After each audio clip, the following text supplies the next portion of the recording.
machine that breaks all the rules, conquering some of the toughest terrains on Earth. Over land, over water, from the polar ice to the rapids of the Amazon. This is the ultimate frictionless floating machine, the amazing hovercraft.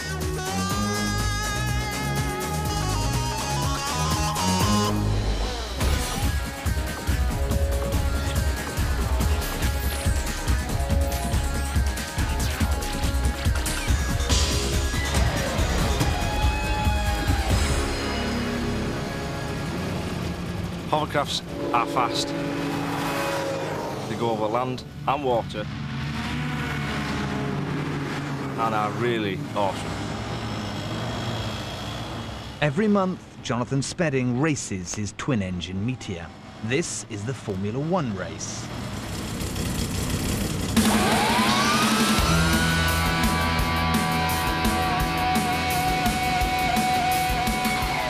The hovercraft literally rides on a cushion of air.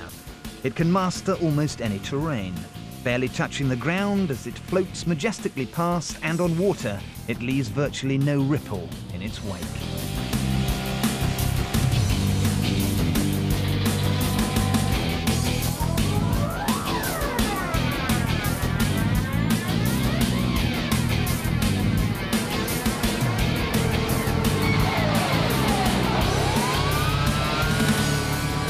Jonathan's hovercraft has one engine at the front that pushes air into the rubber skirt below to create lift. Another engine on the back provides the thrust that drives it forward.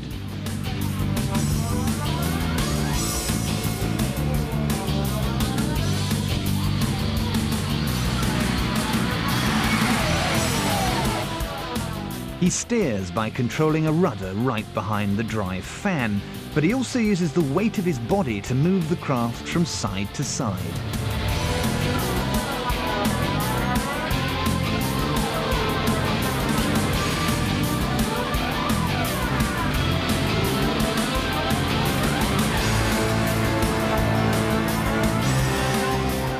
They make it look easy, but it's a lot like driving on ice. And like all motorsports, it has its risks. An ill-judged move at 80 miles an hour can hurl a rider right out of his craft.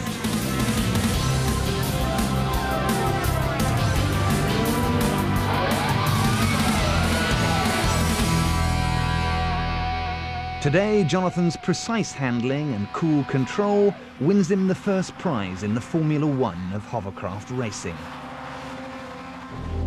But his hovercraft is just a minnow. Large hovercraft can hover up to 16 feet above the ground. These leviathans can take on the most inhospitable terrain.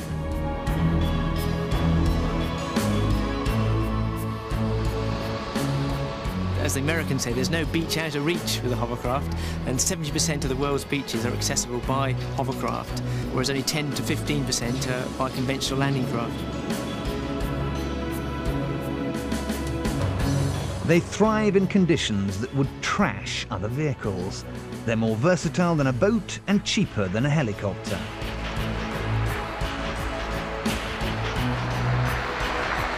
This unusual machine is a British invention.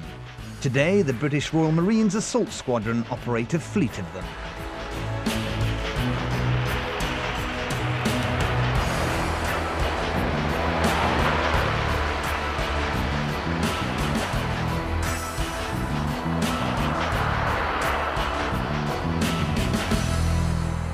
I think they're great. I think they are one of the best bits of kit going.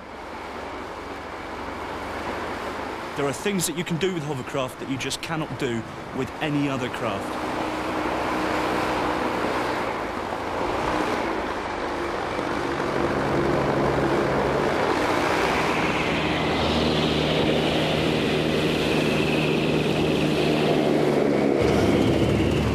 Just got passenger in front of them, or should go to left of valve. The assault squadron's job is to support amphibious landings. The hovercraft they use are low-tech and low-cost. Even so, nothing else can match their performance in the Arctic extremities. A hovercraft will travel at 30 or 40 knots straight over water or over obstacles up to half a metre high. Sandbanks, rocks, vegetation, anything like that does not affect hovercraft operations at all. And actually the hovercraft just lap it up. But the hovercraft's incredible speed gives the Marines an extra edge. As commanders, it gives us huge flexibility because we can use nearly any beach that we want to.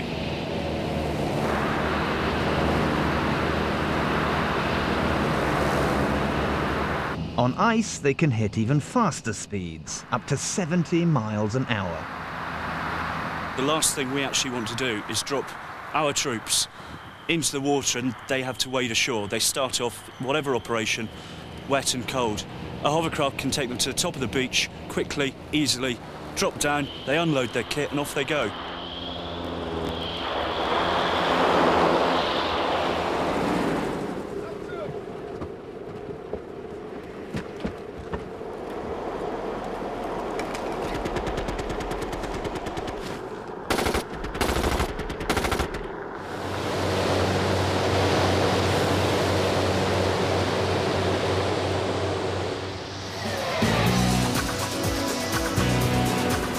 The Royal Marines hovercraft are ideal for landing soldiers dry onto a beach, but sometimes they're in danger of getting more than just wet feet.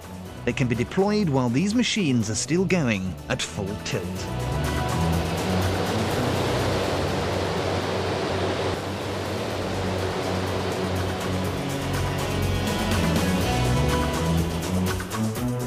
Royal Marine Commandos must transfer from a moving hovercraft to a smaller, rigid raiding craft.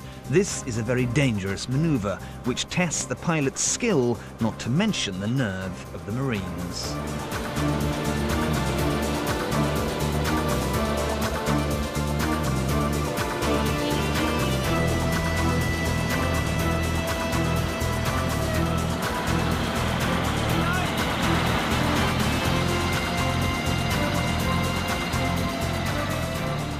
For the Marines, the hovercraft is multi-talented, but the concept of riding on a cushion of air dates back more than a century.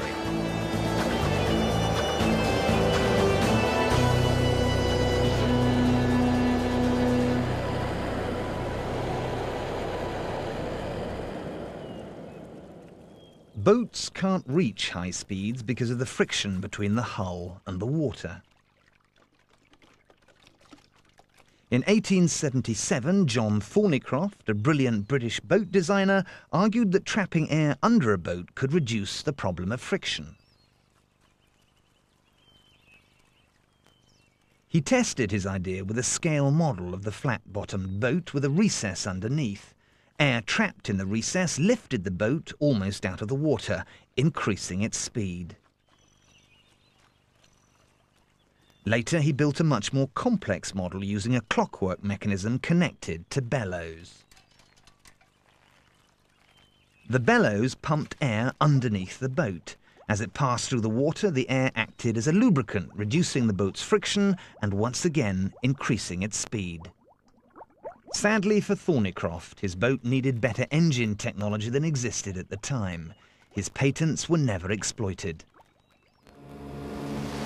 Over half a century later, another inventor took up the challenge and built the first full-sized hovercraft.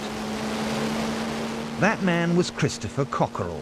His unwavering belief in the air cushion principle earned him a place in the history books as the inventor of the hovercraft.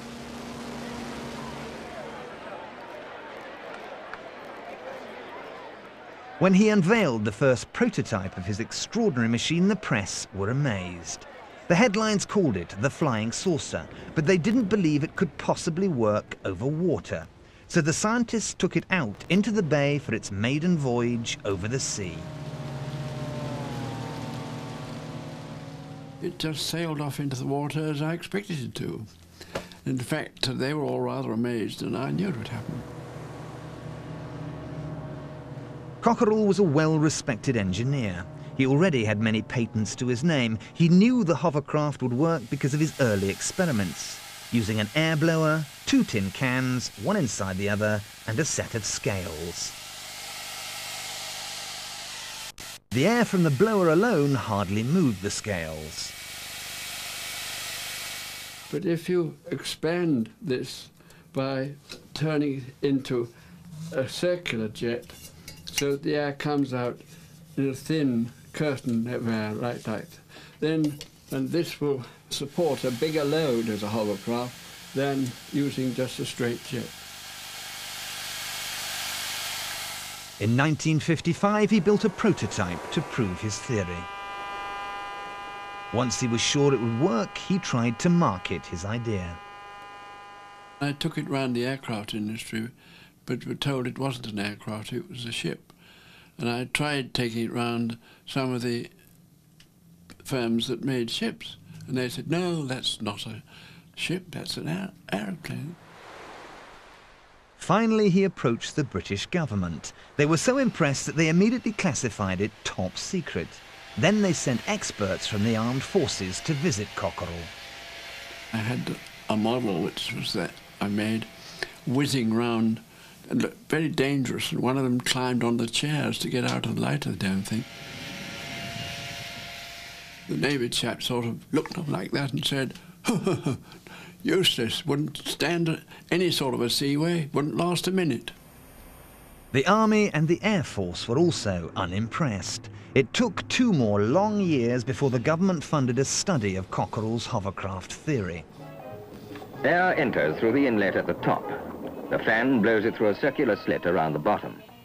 This produces a curtain of air which blows down all around the outer edge of the vehicle, trapping a bubble or cushion of air beneath the hovercraft.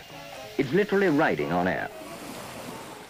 After exhaustive testing, the scientists finally unveiled a full-scale prototype in 1959. 1 month later, Cockerell's amazing invention proved itself decisively. Cockerell shipped his craft across to Calais. Early one morning, the so-called flying saucer set off to cross the English Channel. It was the 50th anniversary of the first plane flight across the Channel.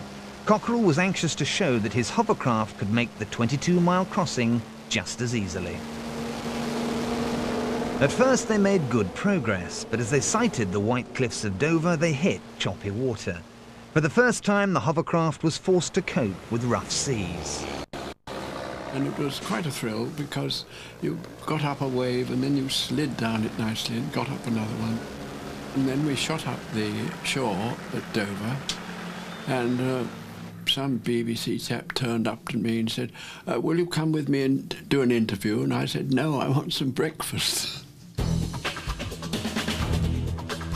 At the same time that Cockerell was trying to interest the British government, an American inventor in a small Illinois town was experimenting with his own version of an air-cushioned vehicle. We don't always have this beautiful weather in Illinois, and I was a country doctor, and I made house calls.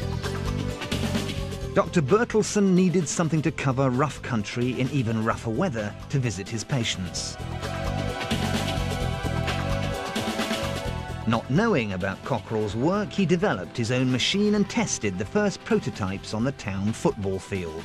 He was surprised at his results. It was a wonderful experience. I thought I had the world by the tail. I thought this was going to be so easy to do. I thought we could get a machine that would be user-friendly, widely producible, and I thought I could dash it off real quickly. It will work just great on a level surface with zero wind. It could go very, very effectively. But on any kind of a groove or any kind of a grade, you had to out-tilt a hill in order to climb it. Bertelsen was only an amateur, but he was persistent. He knew his idea had a future. He was probably the first man ever to fly an air-cushioned vehicle over water. I had no idea what it was going to do, but it flew beautifully, and it created enormous spray, but its control system worked. Even on water, I could go forward, backward, sideways, pivot. Encouraged by his success, he continued inventing ever more sophisticated designs, pushing his concepts to the absolute limit.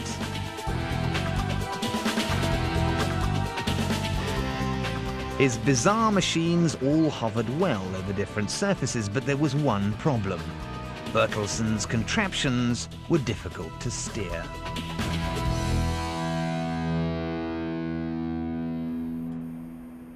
Back in Britain, Cockerell's scientists were also having problems. Their craft didn't perform well on high seas or over obstacles more than 10 inches high. They built a new research craft to investigate the problem. Like Bertelsen, they found that it was extremely difficult to control the craft's direction because the hovercraft followed the contours of whatever surface it was riding over. Then they made a breakthrough. Their new idea was the skirt, a flexible, rubberized extension below the craft. It adjusted closely to uneven surfaces and created a good seal for the air cushion. This also increased the hover height of the main body of the craft above the surface, improving its maneuverability.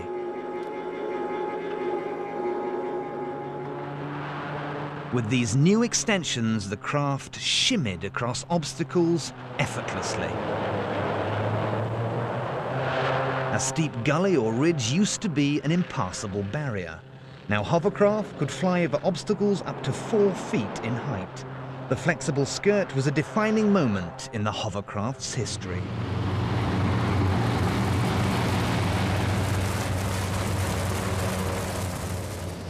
In over 35 years, the basic design has hardly altered at all.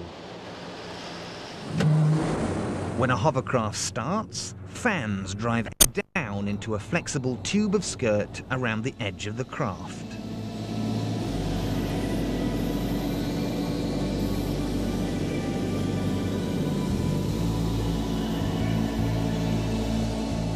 This high-pressure air escapes through holes in the inside wall of the tube, generating an air cushion under the entire floor. The skirt holds in the air cushion exactly the same way as the can in Cockerell's original experiment.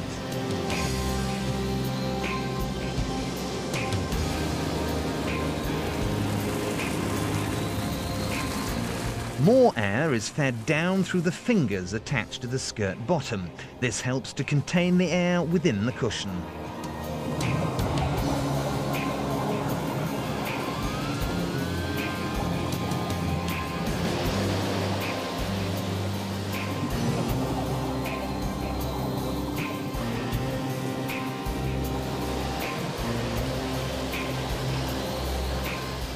By the early 60s, designers had finally perfected the hovercraft concept. The British military, once so sceptical, immediately started a series of tests. Straight from the beginning, the military could see the application of hovercraft. They weren't sure if it was going to be Navy or Air Force or Army, so they all had a go. They set up an inter-service hovercraft trials unit, and they sent hovercraft to every corner of the world in every environment, and really put hovercraft through their paces.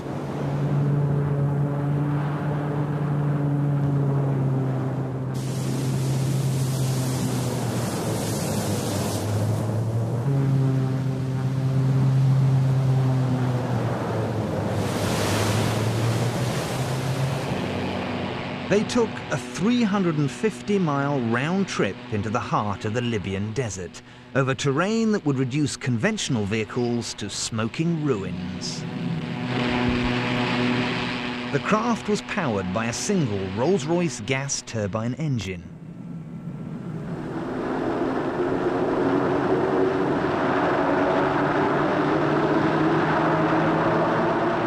The sand wore down the edges of the skirt and clogged the engine intakes, but such problems were relatively trivial. No other vehicle in the world could have attempted such an arduous journey. Next, the research team took the hovercraft to the Canadian Arctic. Once again, the craft left them slack-jawed in amazement. Over the swept surface, maximum speed exceeded 60 miles an hour. At an all-up weight of 16,000 pounds, short slopes of an inch 3 with a vertical height of over 17 feet were negotiated.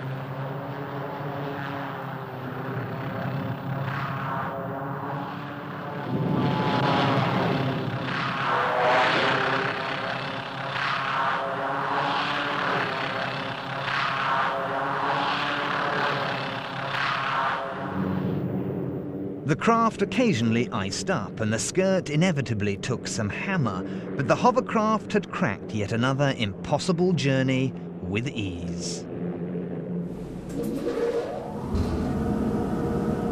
The expeditions had finally proved this new technology. The designers developed new hovercraft specifically for military applications. Armed forces around the world wanted them, impressed by their amphibious capabilities. Manufacturers were swamped with orders.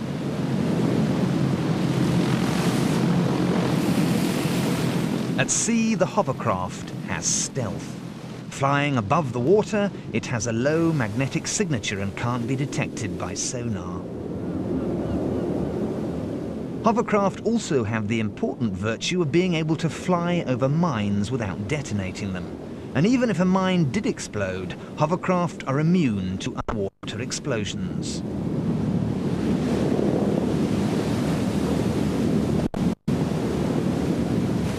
And incredibly, they're also safe from landmines. Their minimal pressure on the ground gives them almost complete protection.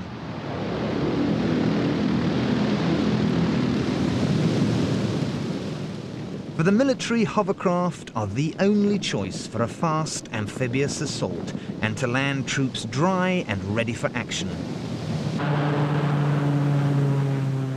In the Far East, the British Army used the hovercraft's unique amphibious character to patrol land accessible only by river, easily navigating rapids and opening up once impenetrable jungles.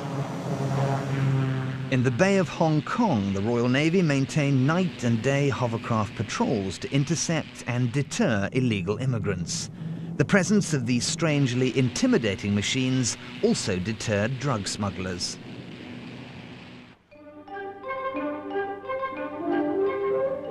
The first commercial application of the hovercraft is soon to get underway in San Francisco. The American public first met the hovercraft in 1963. It was used as a ferry carrying commuters across San Francisco Bay. Attracting enormous interest, it rapidly became a popular way to travel. They feel that the low-flying hovercraft have a high-flying future.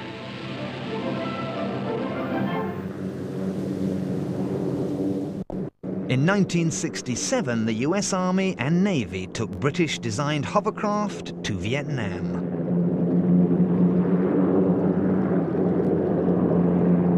This war machine could go places no other vehicle could. Traveling easily through the swamps, it was used to seek and destroy the Viet Cong.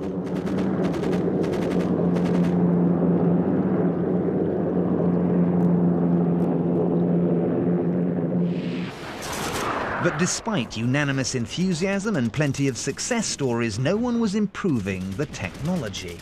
New hovercraft were no better than the generation they replaced. Then the US Navy got involved.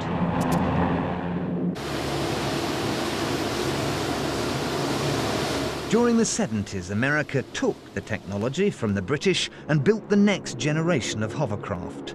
Prototypes were tested to their absolute limits.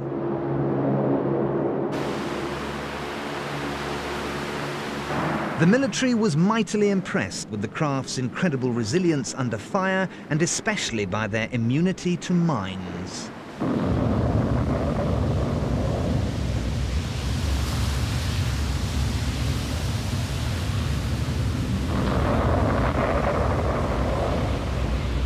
They also performed well in the most extreme environments.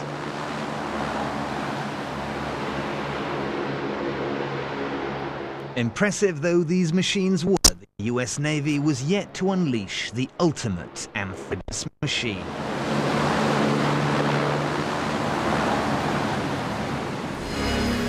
All right, let's go. Roger. This is the state-of-the-art hovercraft, known as the LCAC, or Landing Craft Air Cushion. I think that the British have taken the hovercraft to one level and we've taken it from there and just moved on with it. LCACs weigh 100 tons and are powered by 4 gas turbine engines developing a whopping 16,000 horsepower.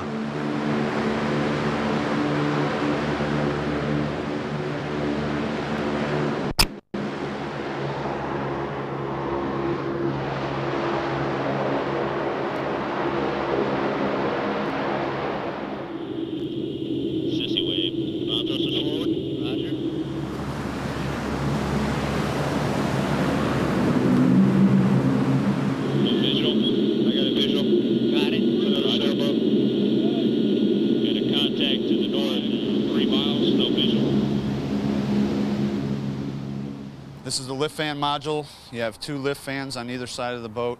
They generate all the air that gives you lift and some propulsion. Right here you have the gearbox and the hydraulic system. The engines sit perpendicular to the drivetrain. The filtration is a lot like a helicopter. Marine gas turbines don't like dirty fuel and they don't like dirty air, so the filtration system is designed to take out everything under the sun. The prop is carbon fiber. It's 18 foot in diameter and it's shrouded by aluminum skin that you can see. Behind the prop is a set of 2 rudders.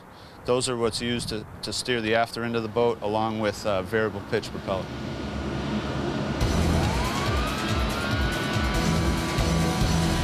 The technology is phenomenal. From the old days of the old conventional landing craft to what we have now is apples and oranges.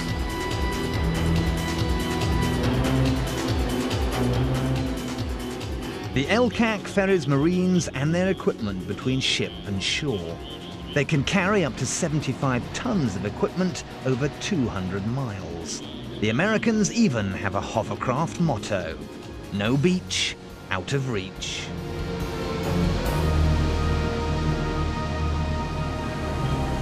Learning to fly a hovercraft requires high-tech training techniques.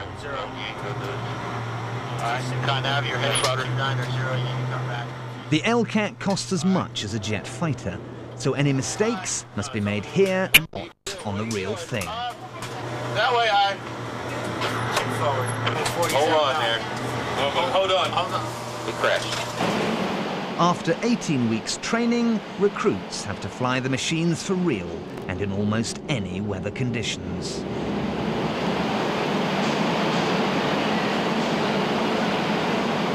There's no room for error. Landing the LCAC on a ship demands serious skill and nerves of steel.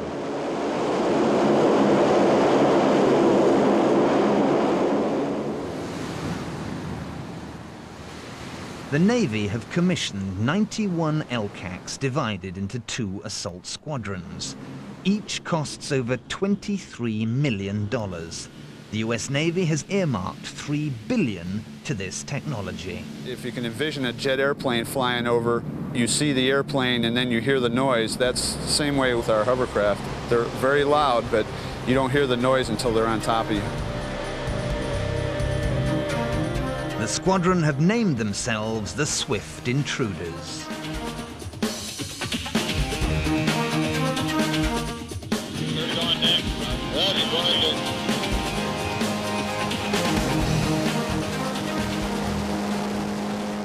LCACs have seen action in the Gulf War and in Somalia, where they withdrew the UN troops. They've also delivered aid in Bangladesh.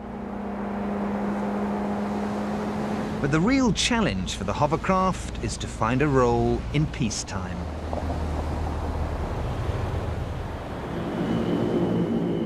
In 1962, the first ever experimental passenger hovercraft went into service, ferrying people from the seaside town of Wallasey in England across to Wales. The good thing about hovercraft in the ferry role is that there really is nothing as fast as a hovercraft. And so where there's an area where you want speed and where people have to get around quickly, hovercraft come into their own.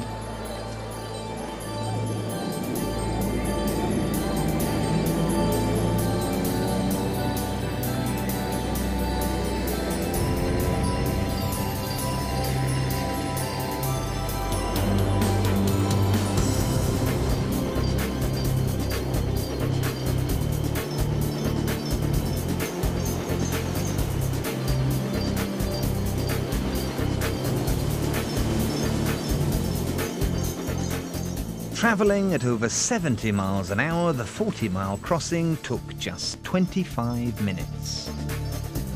Things like turnaround times become a big difference with hovercraft. They can just fly up the beach, there's no docking involved, and the hovercraft straight up, unloads, and it's off again. The experiment was a success. 3 years later, the first scheduled commercial service began, running from the British mainland to the Isle of Wight. Commuters loved it. Nothing special about my job. I go to the office every day like lots of other people. Only down here, we commute by hovercraft. just like getting on a bus.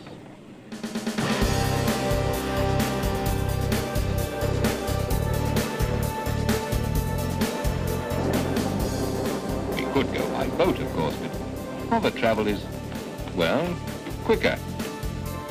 In fact, the 4-mile crossing took less than 10 minutes. The service is now the oldest in the world. In the last 35 years, it's carried a staggering 15 million passengers to and from the Isle of Wight. Today, they use a modern craft with a more economical and much quieter diesel engine. But there's nothing quiet about this monster.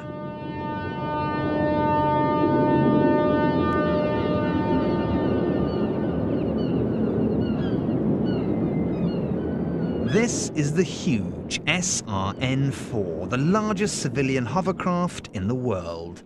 It carried 384 passengers and over 50 vehicles across the English Channel. Westleigh 21, thank you very much. It's 91 feet wide and 185 feet long, and weighs over 300 tons.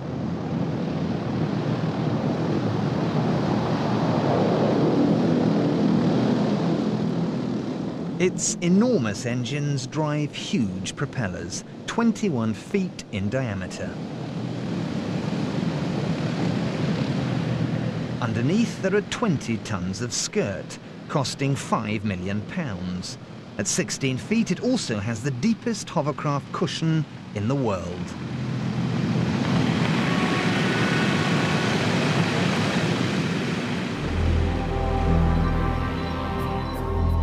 Since the service began over 30 years ago, these jumbo hovercraft have transported 70 million people and 10 million cars.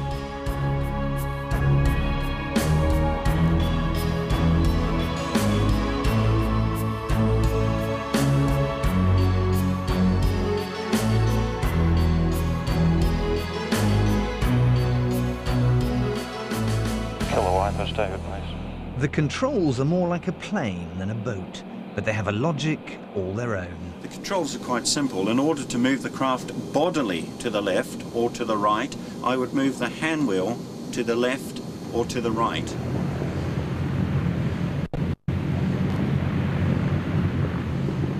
To turn the craft about a vertical axis, in other words, turning the craft on the pad or at sea by moving the rudder bar with my feet to the left or to the right to initiate a left or right turn. I can, however, additionally turn the craft by use of differential pitch on the pitch levers here.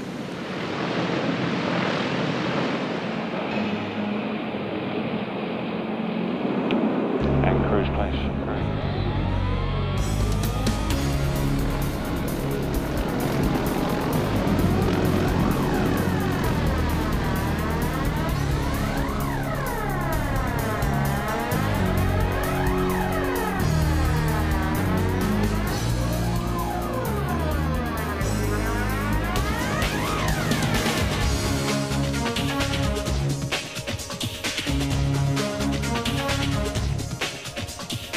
It's very challenging because no 2 days are the same, but I have to say that I've been doing this for 20 years and I feel more happy going at 60 knots than I do at 16 knots. To me, there is safety in speed. You can outmaneuver any other traffic in the channel. The analogy is you being stuck in a traffic jam or a tailback of some sort and you're on a motorbike and you just weave in and out of the stationary traffic. Avoiding other traffic takes serious skill. The English Channel is the busiest sea lane in the world. It's 23 nautical miles. It's faster than the tunnel. Just under 35 minutes is our average crossing time. The SRN-4 holds the record as the world's fastest ferry. In service, it cruises at 70 miles an hour, but in trials with no passengers, this monster has hit over 80.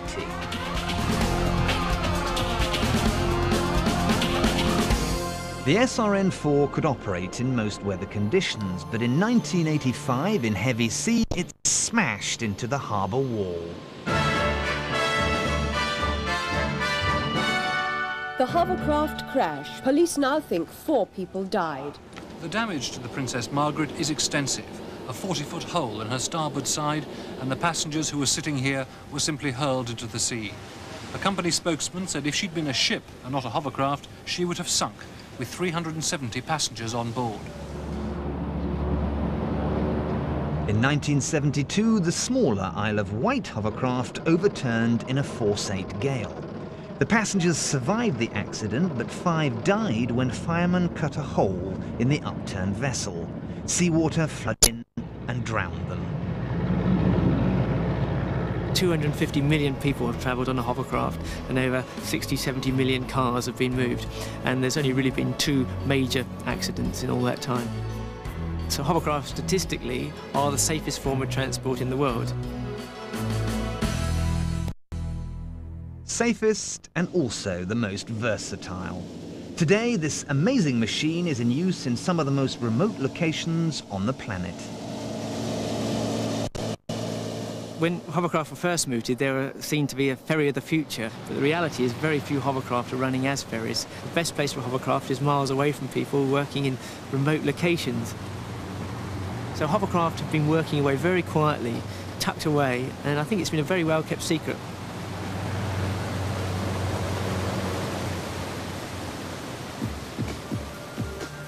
Hovercraft are in active service all around the world. This hover freighter carries gold ore from mines in northern Canada. This is the world's first purpose-built hover ambulance, in service in Queensland, Australia. And this one is specially designed for airport rescue in New Zealand.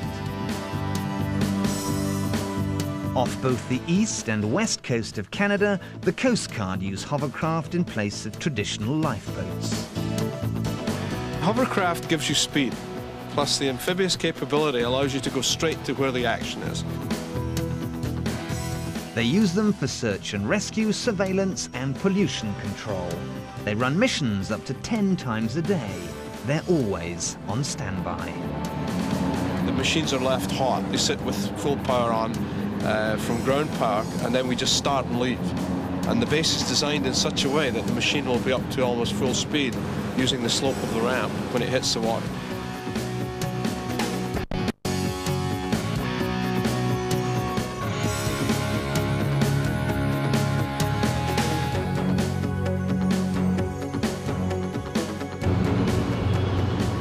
Hovercraft are especially useful when the sea freezes over.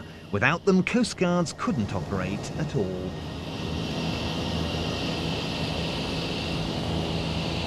Hovercraft break the traditional rule of length to breadth ratio. You can't have a barge-shaped high-speed vehicle. You couldn't in the past. That's why a destroyer's long and thin or a fishboat's short and wide.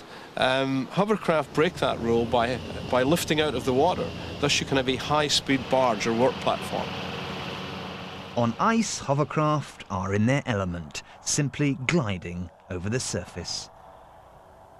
But on the east coast of Canada, hovercraft are used to actually break up the ice.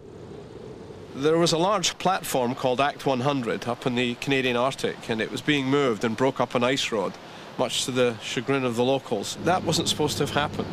We've turned that so-called disadvantage into an advantage, and we're now breaking up to 4 feet of ice using a hovercraft.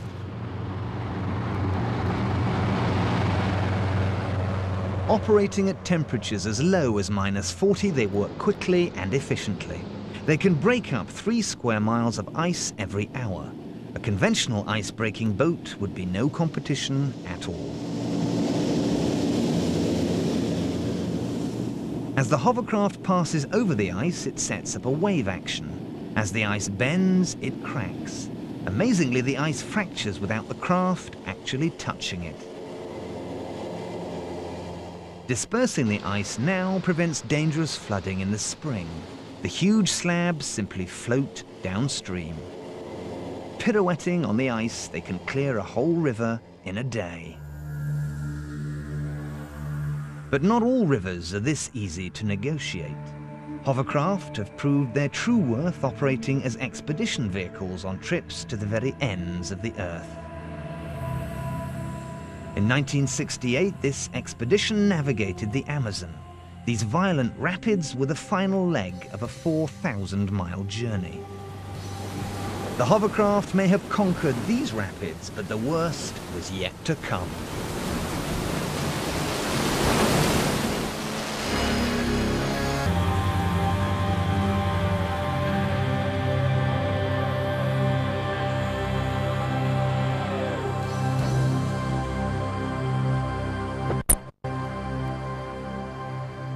It's not what the hovercraft is, which is spectacular. It's where the hovercraft can go. It can go to places where people just cannot reach. Over the last 23 years, Mike Cole has completed 5 expeditions, taking his hovercraft all over the world. He was the first man to explore the upper reaches of the Amazon in Peru, working against the current. Once there, he set up a hovering medical service. It's a communication link to link the isolated, you could call them the disenfranchised people, the people who never get aid, to link them into the sources of help. But his latest journey was the most extraordinary. Mike and his crew set out to cross Central America in their new, sturdy Griffin hovercraft. They were the first ever to make the 400-mile journey from the Mosquito Coast of Nicaragua to the capital, Managua. By using a river which is unnavigable by boat, in fact, you're preventing the alternative, which is carving a muddy track through the jungle. So they are environmentally positive in every respect. Do you know, when you're going over the water, the fish underneath don't even know you've gone by. And they produce virtually no weight whatsoever.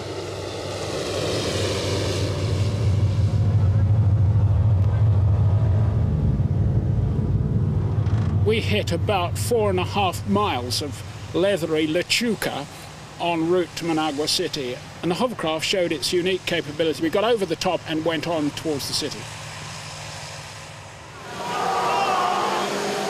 When they ran out of river, they simply headed overland towards the Pan American Highway.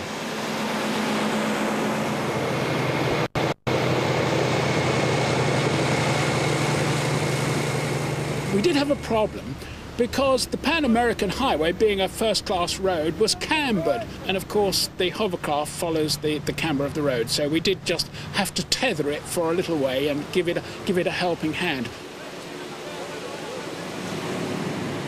And even a hovercraft needs a little drink once in a while.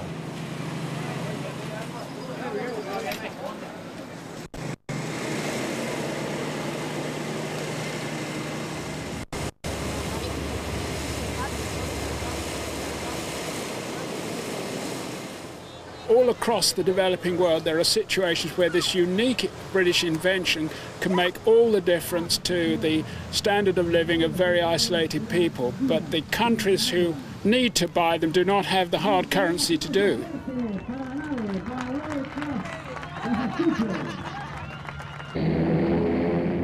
Over the past 40 years, the hovercraft's astonishing capabilities have made it invaluable in many roles.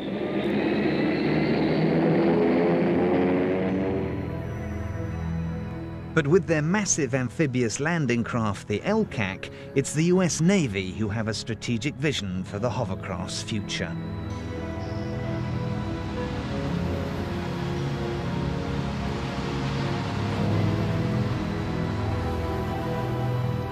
Sadly though, for Britain's cross-channel ferry, time has run out. Despite their speed, the 2 aging giants have now been retired, and if you've a spare £2 million, you can buy one. To mark their long and inspirational reign, the huge craft celebrated 30 years of service by carrying its most dedicated supporters to a sandbank in the middle of the English Channel. Some of them even brought their own hovercraft.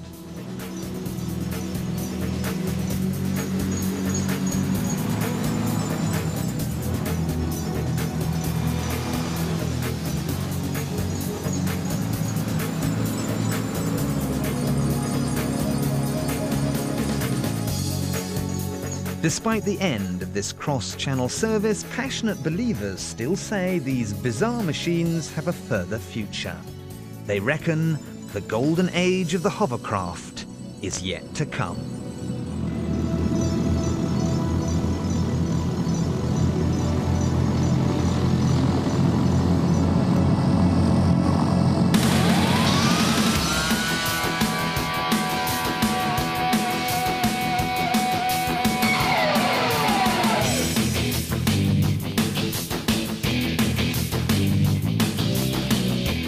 Next Sunday at 8, we're pulling a fast one with ultimate land speed records. A preview in just a moment. But next tonight, a new kid on the block soon discovers there's something very sinister about the way that unruly teenagers are being transformed into upstanding citizens. Disturbing Behaviour is tonight's scary film premiere, and it follows an update here on 5.